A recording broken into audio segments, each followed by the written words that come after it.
Además de ese ejercicio, algo que nos permitió muy rápidamente, esto lo hicimos en 2 meses, 1 mes y medio, 2 meses, definir unas tendencias del área metropolitana. Entonces empezamos a entender cuáles son los retos de la región hacia el 2030.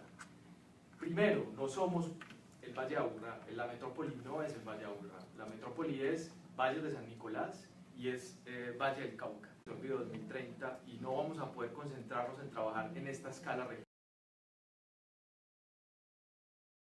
de San Nicolás y hacia Valle del Cauca. Es decir, ahí queda un reto aún, pero Bio plantea pues esas conexiones para seguirlo trabajando a futuro, y pues esto obviamente en este momento es bastante importante para Envigado por esa condición estratégica que tiene entre Valle de Aburrá y Valle de San Nicolás.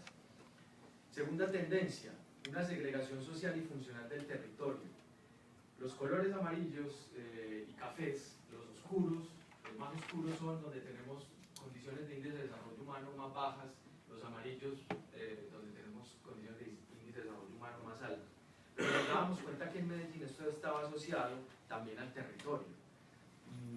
Toda la ladera nororiental tiene un gran espacio geográfico entre el sur, que es toda la cuenca de la Quebrada de Santa Elena, toda la cuenca de la Quebrada de la Iguana. Es decir, ciudades como Medellín, como Río, como otras ciudades, la geografía ha afectado o ha incidido mucho más en esa segregación funcional del territorio.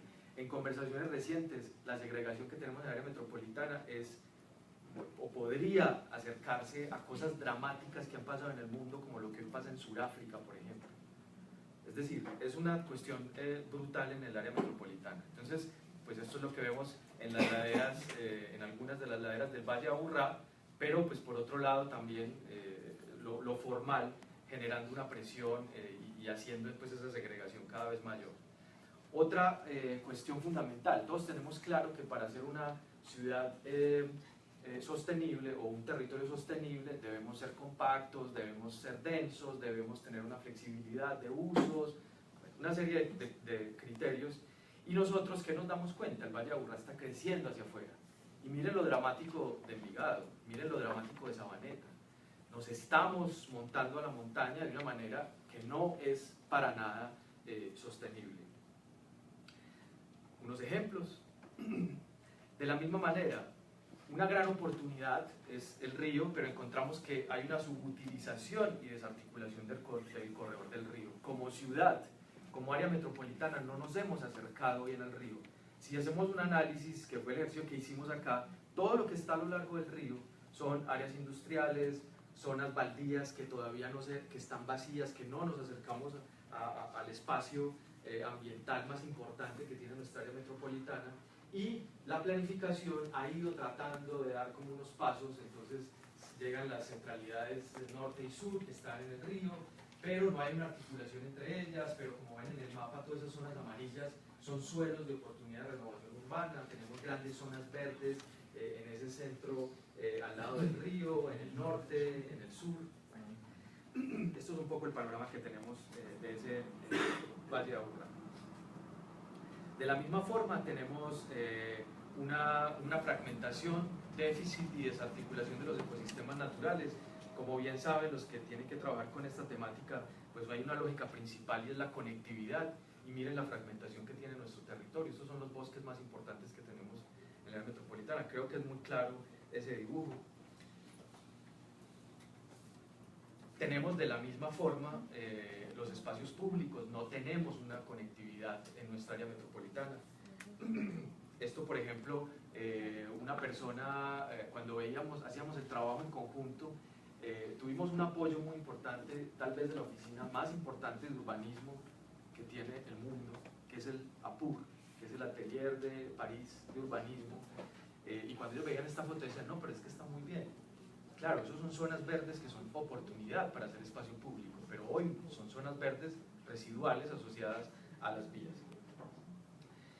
Tenemos una degradación y subvaloración del sistema hídrico. Estas son las fuentes que tienen evaluaciones ambientales y miren que solo una aparece con una buena calidad ambiental. Todas están o mal o a medias, pero no tenemos un buen uso de nuestras fuentes hídricas, y este pues es el tratamiento que le estamos dando a nuestras fuentes. Y por último, encontramos una insuficiente cobertura del sistema de transporte público masivo asociado a ese efecto pendular que tenemos en el área metropolitana, el que sufren casi todas las ciudades hoy, y es que en la mañana del norte al sur y al centro hay la mayor cantidad de viajes, no tanto en el sentido contrario, y en la tarde pasa al inverso. ¿Cómo ocupar entonces el territorio en 20 años? Nos planteamos. Partimos de lo que ya hemos hecho. Este es el plan piloto de Wiener y Serra en el 51. Por primera vez para Medellín y el Valle de Aburrá se plantea una estructura natural y de espacio público asociada a esa estructura hídrica y a esa estructura natural de montañas y de cerros que tiene la ciudad. Nuestra orografía bellísima que tenemos en este Valle de Aburrá, pero además compleja y además completamente suficiente desde el punto de vista de prestadora de servicios, por decirlo así, con una hidrografía que tiene más de 200 cuencas. Miren este mapa, hicimos un buffer de 12 minutos caminando de cada quebrada, y miren cómo se intersecta, es decir, si camináramos por el Valle de Aburrá, cada 12 minutos aproximadamente tenemos una quebrada. Eso es tener un bosque, eso es tener una zona verde, eso es tener una gran oportunidad desde el punto de vista urbano en esta ciudad que nos privilegia por estar entre 1400 y 1600 metros sobre el nivel del mar, estar con entre 1500 y 3200 milímetros de lluvia al año. Eso es tener estas condiciones ambientales. Entonces, el BIO en su visión estratégica define: nosotros no nos vamos a entrar a trabajar todo lo que tiene que ver con el territorio, nosotros vamos a empezar definiendo esos sistemas estructurantes, esa columna vertebral que el área metropolitana no tenía definido hasta ese momento.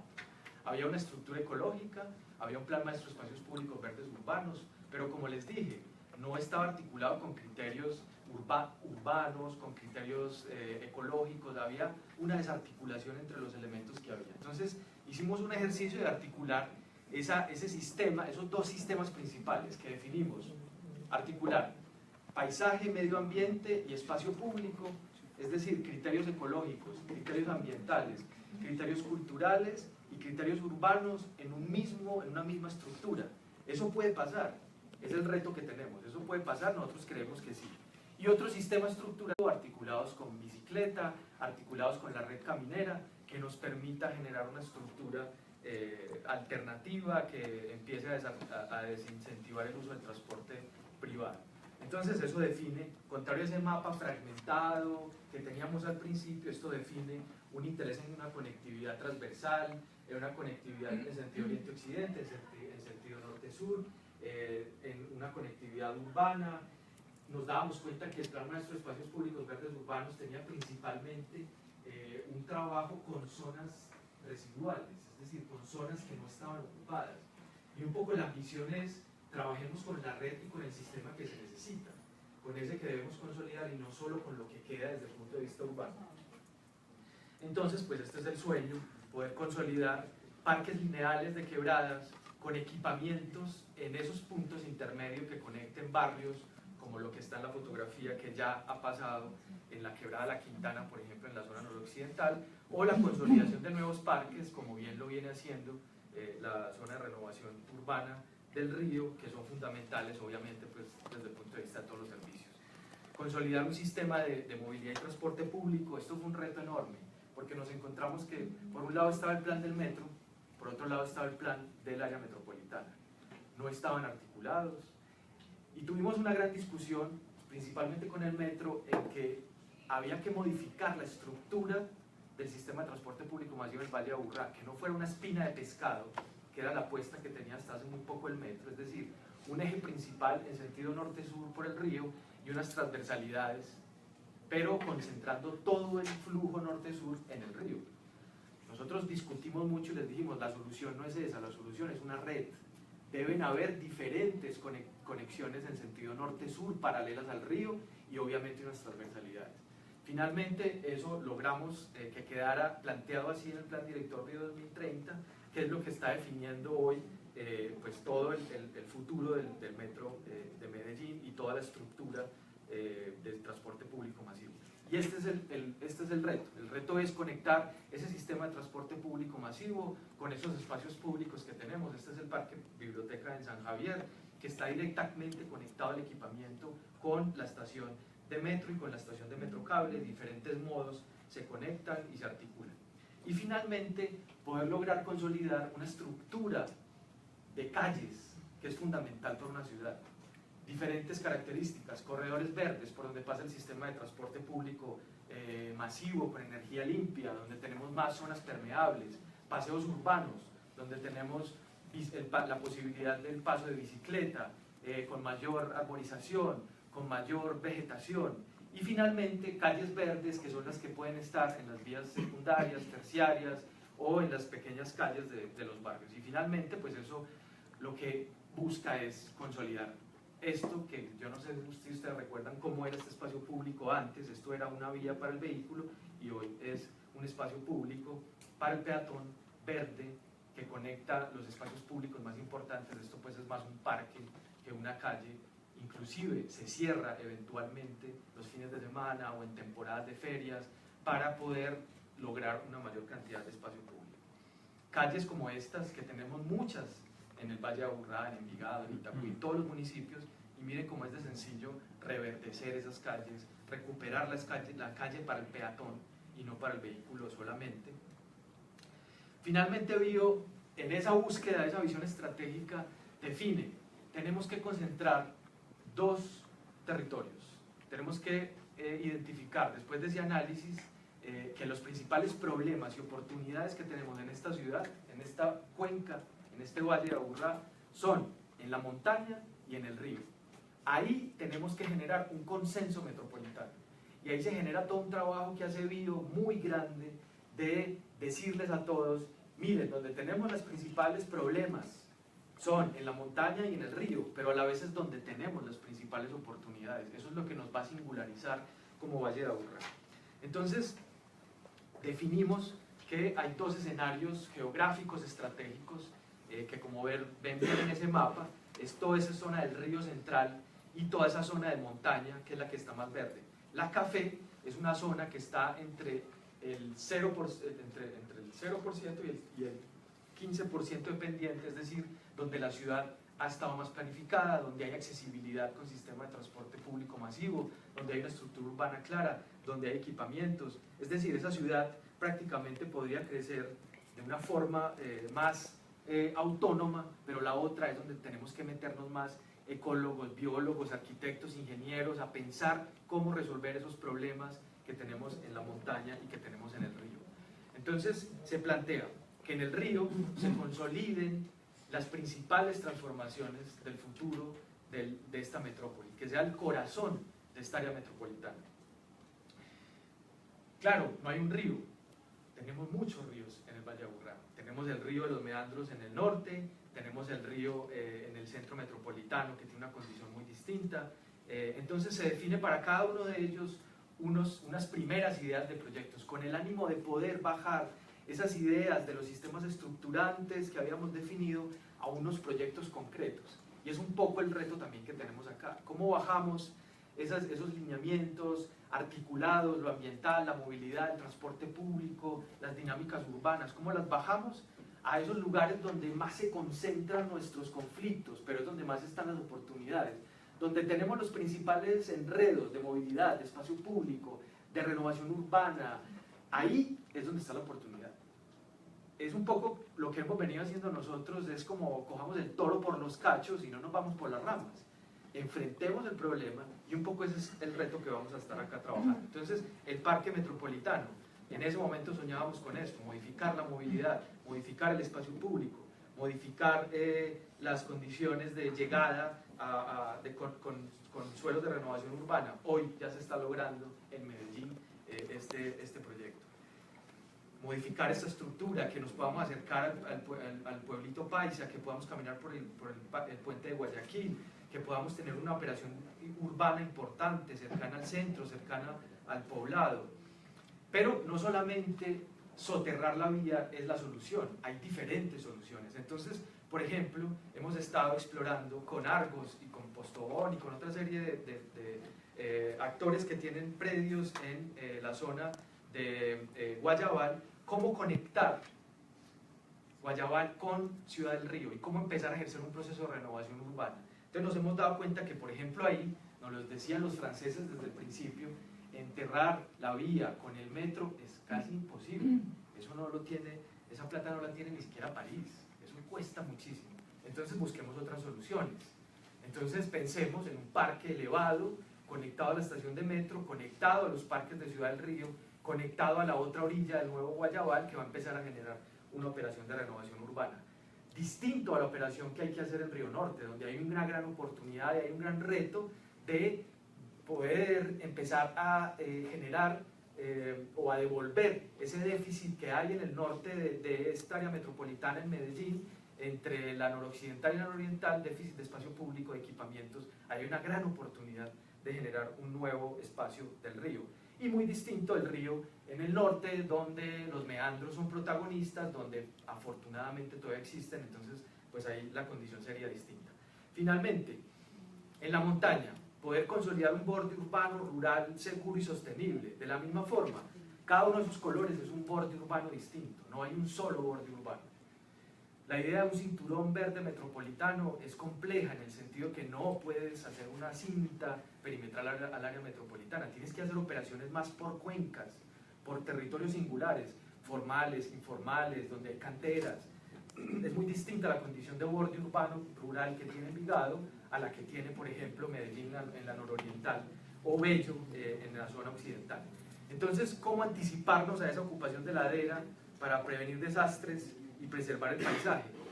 Hemos estado estudiando muy juiciosos la singularidad de nuestras montañas. Nos enorgullecemos de decir somos montañeros y cantamos el himno, el hacha que mis mayores me dejaron por herencia. Hemos deforestado nuestras montañas y le hemos dado duro a nuestro Valle de Aburrá. Nuestro Valle de Aburrá desde hace muchos años, inclusive un par de siglos, en los primeros registros de imágenes, no hay árboles. O sea, deforestamos nuestro bosque de manera radical. Pero la complejidad que tenemos en ese Valle de Aburrá, miren qué bonita esta sección. Lo que encontramos es que en todo el perímetro, esta es un mapa de esa cartografía hídrica que tenemos, que es, vuelvo y les digo, entre 1.500 y 3.200 milímetros de lluvia al año. Eso nos vuelve privilegiados, entre 1.400 y 1.600 metros sobre el nivel del mar en el trópico. Eso es el Valle de Aburrá que tenemos. Eso es un valle rico en servicios ecosistémicos. Entonces, esa hidrografía, miren lo que pasa. El bosque que está en las partes altas crece, como hay mucho, casi prácticamente en todo el borde del Valle de Aburrá, hay una zona de acumulación del nivel freático en el parte de aguas hacia el Valle de San Nicolás, por mencionarlo en este momento, y hacia el Valle de Aburrá. Esa agua que hay en esa zona de nivel freático se infiltra por el suelo y hay una permanente brote de agua. Por eso nuestro valle tiene agua permanente. Hay valles que no tienen agua permanente. Nosotros tenemos aguas permanentes. Tiene que ver mucho, que ahora Oscar pues, nos va a afinar esto un poco y a lo largo de estos talleres, esa condición hídrica es una riqueza. Entonces, miren lo que está pasando. Esto es Sabaneta.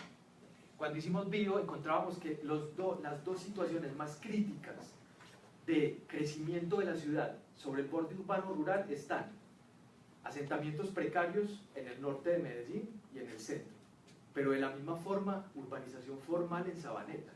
Entonces hicimos una simulación solamente con la mitad de lo que plantea el ordenamiento territorial en Sabaneta, solo la mitad, índice de ocupación, índices de las densidades, la mitad, y miren lo que nos daba. Cuando mostrábamos esto nos decían, está bien, eso está bien, este es el Valle de Aburrá que queremos, es que esto es el poblado, queremos el poblado. Y Envigado se ha parado, y cuando uno ve de frente el poblado, Sabaneta, Envigado, se nota que ha generado un freno, no solo la geografía nos ayuda, entonces estamos a tiempo de que esto no pase. Miren datos dramáticos, todos esos que están en rojo, todo lo que genera el aumento de vehículos, el aumento de personas, la impermeabilización del suelo, son condiciones dramáticas que empezamos a afectar nuestra montaña. Por otro lado, lo que la área metropolitana viene planteando es esto, no nos subamos a la montaña, quedémonos en el río, generemos una metrópoli compacta, flexible, densa, hicimos un cálculo muy juicioso de todas las zonas de renovación urbana que tenemos en el Valle de Aburrá, y en esas zonas que están cercanas al río nos cabe más de la población que se nos viene al 2030. Entonces, ese dato tumba ese imaginario que hay y ese paradigma que hay de es que no tenemos suelo. Tenemos suelo. Claro, es un poco más difícil, sí, pero el futuro de la metrópoli está aquí. Retomamos lo que ya venía planteando el área metropolitana, lo verificamos, hicimos esos análisis concretos. Entonces, finalmente, volvámonos más sensibles con nuestras montañas, incentivemos el uso de infraestructuras verdes, de restauración ecológica. Claro, esto puede ser una cosa más sensible y uno puede decir, no, puede ser naif con la presión que hay hoy desde el punto de vista urbano. No, esta es nuestra montaña, cuidemos nuestra agua, cuidemos nuestros bosques. Entonces generemos una serie de infraestructuras, una serie de formas de trabajo que ya se vienen consolidando en el Valle de Aburrá. Este borde ya se está consolidando y hacia allá creemos nosotros que debe apostarle ese borde urbano rural.